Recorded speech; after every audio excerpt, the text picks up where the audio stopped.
வணக்கம். இன்னைக்கு தேதிக்கு எங்க பார்த்தாலும் தமிழ் சினிமாவில் பேசப்படுற விஷயம் சிவகார்த்திகேயனுடைய வளர்ச்சியாக தான் இருக்கு. சிவகார்த்திகேயன் ஒரு சாதாரண ஒரு மாணவராக வளர்ந்து ஒரு சென்னைக்குள்ளார விஜய் டிவியில் போட்டிகளில் கலந்துக்கிட்டு அங்கே ஒரு தனித்துவ முத்திரையை பதிச்சு ஒரு ஆங்கராக தன்னுடைய வாழ்க்கையை ஆரம்பித்து அடுத்தடுத்த கட்டத்தில் திரையுலகுக்கும் இன்னைக்கு எங்கேயோ ஒரு உச்சத்துக்கு போய்விட்ட ஒரு நடிகராக இருக்கிறாரு.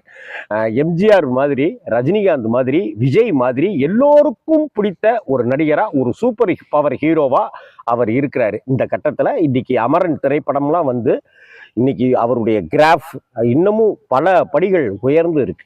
அந்த சிவகார்த்திகேயன் எந்த சம்மந்தமுமே இல்லாமல் பாலா 25 அந்த விழாவில் கலந்துக்கிட்டதை ரொம்ப ஆச்சரியத்தோடையும் ரொம்ப பெருமிதமாகவும் அந்த விஷயத்தை நான் பார்க்கிறேன். ஏன்னா இதுவரை பாலா அவர்களுக்கும் சிவகார்த்திகேயன் அவர்களுக்கும் எந்த